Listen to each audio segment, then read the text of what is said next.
Hi hello ನಮಸ್ಕಾರ ಗೆಳೆಯರಿ. Devil ಸಿನಿಮಾದ ಇದ್ರೆ ನೆಮ್ಮದಿಯಾಗಿರ್ಬೇಕು ಸಾಂಗ್ ಮೋಸ್ಟ್ ಅವೇಟೆಡ್ ಸಾಂಗ್ ಇವತ್ತಾನೇ ರಿಲೀಸ್ ಆಗಿದೆ. ಸಾಕಷ್ಟು ದಿನಗಳ ಹಿಂದೆ ರಿಲೀಸ್ ಆಗಬೇಕಿತ್ತು ಆಗಸ್ಟ್ 15ಗೆ. ಬಟ್ ಅದು ದರ್ಶನ್ ರವರು ಮತ್ತೆ ಜೈಲಿಗೆ ಹೋದ ಕಾರಣ ಅದನ್ನ ಪೋಸ್ಟ್ಪೋನ್ ಮಾಡಿತ್ತು. ಬಟ್ ಇವಾಗ ಆಗಸ್ಟ್ 24ಕ್ಕೆ ಡೆವಿಲ್ ಸಿನಿಮಾದ ಇದ್ರೆ ನೆಮ್ಮದಿಯಾಗಿರ್ಬೇಕು ಸಾಂಗ್ನ ರಿಲೀಸ್ ಮಾಡಿದ್ದಾರೆ. ಇವಾಗ ತಾನೇ ರಿಲೀಸ್ ಆಗಿದೆ, ನೋಡ್ಕೊಂಬಂದೆ ಸಹ. ಬಟ್ ಆ ಸಾಂಗ್ನ ನೋಡ್ತಾ ಇದ್ರೆ ಫ್ಯಾನ್ ಮೇಡ್ ಸಾಂಗ್ ಫೀಲ್ನ ಕೊಡ್ತಾ ಇತ್ತು.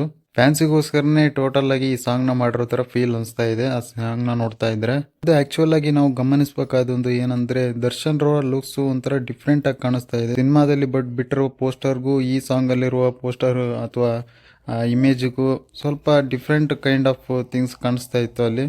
ಈ ಸಾಂಗಿಗೆ ಲಿರಿಕ್ಸ್ನ ಬರೆದಿರೋದು ಮತ್ತೆ ಸಾಂಗ್ನ ಮಾಡಿರೋದು ಅಜನೀಶ್ ಲೋಕನಾಥ್. ಸ್ವಲ್ಪ ಇಂಗ್ಲೀಷ್ ವರ್ಡ್ಸ್ನು ಸೇರಿಸಿ ಕನ್ನಡ ವರ್ಡ್ಸ್ಗೂ ಸೇರಿಸಿ ಇದ್ರೆ ನೆಮ್ಮದಿ ಆಗಿರ್ಬೇಕು ಅನ್ನೋ ಸಾಂಗ್ನ ಬಿಟ್ಟಿದ್ದಾರೆ. ಸಾಂಗ್ ಮಾತ್ರ ತುಂಬಾನೇ ಚೆನ್ನಾಗಿದೆ. ಒಂದೇನಪ್ಪ ಬೇಜಾರಂದ್ರೆ, ದರ್ಶನ್ ರವರು ಜೈಲಲ್ಲಿ ಇರೋದು ಎಲ್ಲ ಫ್ಯಾನ್ಸಿಗಂತೂ ತುಂಬಾನೇ ಬೇಜಾರಾಗಿರುತ್ತೆ. ಬಟ್ ಫ್ಯಾನ್ಸ್ ಅಂತರೂ ಸಾಂಗ್ನ ಕೆಳಗೆ ಬೀಳೋಕಂತರೂ ಯಾವುದೇ ಇದು ಮಾಡೋದಿಲ್ಲ. ಇನ್ನೂ ಸಾಕಷ್ಟು ಎತ್ತರ ಮಟ್ಟದಲ್ಲಿ ತಗೊಂಡು ಹೋಗ್ತಾರೆ ಅಂತ ನಮಗೆ ನಂಬಿಕೆ ಇದೆ. ಅದೇ ರೀತಿ ಒಂದು ಟ್ರೆಂಡಿಂಗ್ನ ಸೆಟ್ ಮಾಡಿದೆ ಈ ಸಾಂಗು ಇದ್ರೆ ನೆಮ್ಮದಿ ಆಗಿರ್ಬೇಕು ಅಂತ.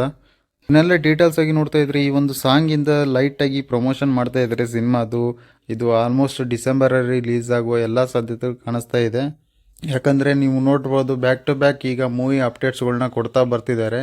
ಈ ಒಂದು ಸಾಂಗ್ ಸಹ ಇವಾಗ ಬಿಟ್ಟಿರೋದ್ರಿಂದ ಇವಾಗ ತಾನೇ ಪ್ರಮೋಷನ್ನ ಸ್ಟಾರ್ಟ್ ಮಾಡ್ಕೊಂಡಿದ್ದಾರೆ. ಸಾಂಗ್ ಇಷ್ಟ ಆಯ್ತಾ ಅನ್ನೋದನ್ನ ಕಮೆಂಟ್ ಬಾಕ್ಸ್ ಅಲ್ಲಿ ತಿಳಿಸಿ.